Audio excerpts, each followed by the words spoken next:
Happy Thursday, kids. Jason coming at you here. Nice, beautiful sunny day here in Minnesota. We're close to 50 degrees right now. The sun is broiling down in here, as you can probably see. But we're gonna go off course a little bit on this one. We're gonna get out of the World War II genre for a little bit. I'm gonna go to something a little bit more current right now, and that is the Diana Russini Mike Vrabel scandal. So, just for a little bit of background here, Mike Vrabel is the head coach of the NFL's New England Patriots. Diana Russini is an NFL reporter for The Atlantic, which is a web based platform. And so, the two were caught in a little bit of a loving embrace, I believe, at a hotel resort in Sedona, Arizona last week. And they were caught with their arms around each other. Now, keep in mind, people can always do with their lives whatever they want. But when you're talking about two people that are married to each other, in the case of Russini, she has two young children. Private lives, of course, are private lives. However, Mike Florio said something very, very interesting here. And he basically said that, once you make a comment on something in your private life in a public domain, it's no longer private, which is exactly what's happened here with both of these individuals. And so I believe Florio is right. And I also, I'm thinking of an original, the Patriots organization has not made any comments about Vrabel. But Bill Belichick, of all people, had a very interesting quote once upon a time. He says, when a sports organization or team says they have no comment, things are very interesting. Again, he's right too. Things are very interesting on this one. I will say this much: their spouses are about to get paid. Russini's husband has already filed for separation, and which is likely going to be a divorce. Vrabel's wife, I believe, has done something similar. Vrabel has been married to his wife for almost 20 years. I believe it's 19 at this point. But here's the what if I told you on this one. What if I told you that Diana Russini has just set women in sports media back about 50 years? Because you see, with her status as a very well-read columnist and reporter in sports media with the Atlantic Forum, she's going to report on something now at this point, and people are going to be like, how did she get that? She's had a lot of very detailed reporting about the New England Patriots over the past 2 or 3 years, and now we know how. Now we know how she was able to get those scoops, because she was sleeping with the coach. And this is where the Belichick quote comes in.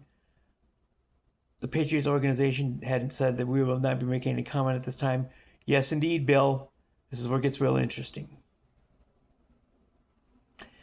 So she's got her scoops on the New England organization from sleeping with the coach.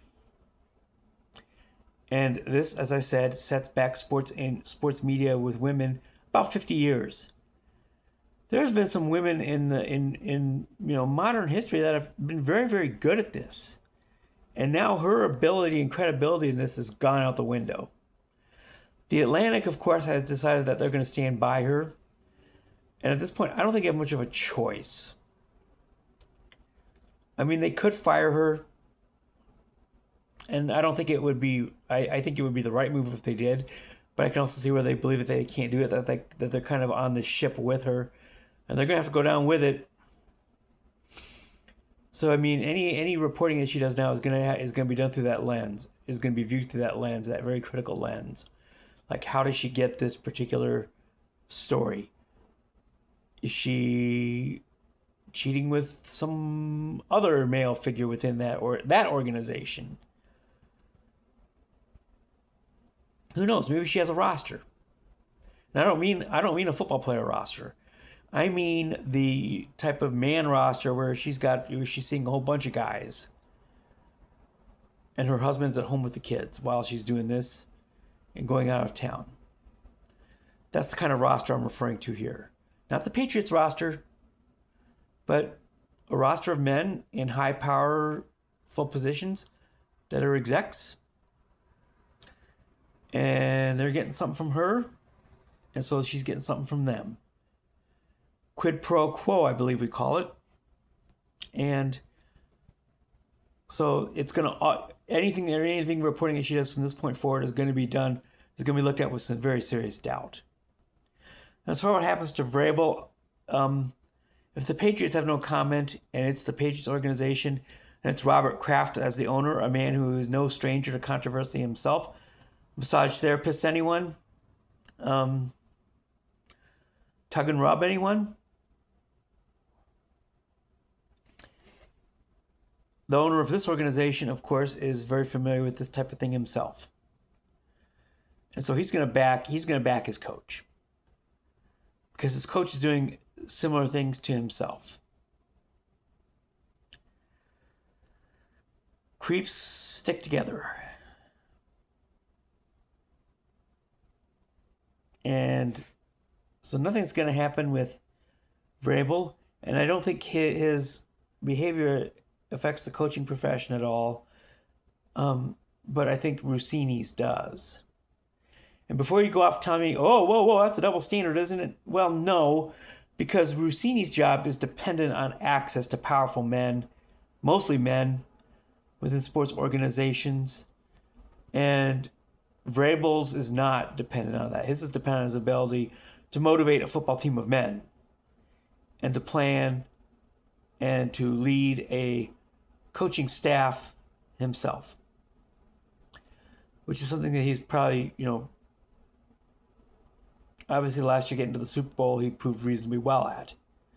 One of his assistants, of course, did not in the past, but he has Josh McDaniels, who I call Josh McDoofus, on his staff. That's a classic example of how hard it is to motivate men as a coach, because he was terrible at it in Denver. He really was.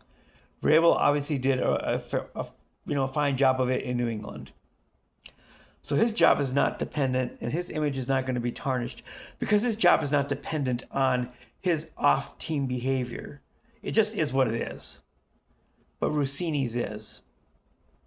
And so any reporting that she does from now on is going to be looked at with a critical lens. Any wins by the Patriots are not going to be looked at that lens with Vrabel. You might get some trash talking by opposing fans. I'd be happy to join them if I'm in Denver the next time he's there. I have some fun doing it, but I think that's the NFL for you. We have fun trash talking each other's fans all the time. I think that's about as far as that goes with him. But Russini has set back women in sports media about 50 years. And the list of women who I've seen who are probably pissed off at this, it's a pretty impressive roster of, women who have had very high credibility in sports media over the years because they know what they're talking about. I'm talking about types like Andrea Kraemer, Hannah Storm, Linda Cohn. Never known for their looks, but all very smart and very intelligent. They knew the games that they covered. I would even put Rachel Nichols in this particular category. She's aged a little bit, and now she's been basically downgraded for that because her appearance is not the same as it was. And Michelle Beadle is another one. She never made her looks the focus. It's always been her smart mouth and ability to, again, discuss the sports industry intelligently. But these women are probably furious this morning at Diana Russini. And so, yes, she has indeed, I believe, set back women in sports media about 50 years. We got some women these days that are not very good at it either. And they haven't helped. Mina Kimes comes to mind, is probably the first one that comes to mind on that one. But women have been in sports media, and we've had some very credible figures that I just mentioned who had worked their way up and became reliable, credible sources of information on ESPN and other platforms over the years. But now Russini is not going to be able to file any reports again without, again, it being questioned for her credibility. Who did she sleep with to get that scoop? That's going to be the question every time. That was never the question with a Linda Cohn or a Michelle Beadle or Hannah Storm or Andrea Kraemer. You never questioned those women because they knew what they were talking about. And Russini generally was considered to have, but now we're not sure. We know that her coverage of the Patriots has been relatively favorable. She had inside scoops on the Patriots because she was scooping the coach. So anyhow, that's my episode for today. I might be back to the usual drills, but who knows what else will come up here in the next couple days. But I will see you guys later. Have a great weekend. If I don't see you before then, peace out, homies.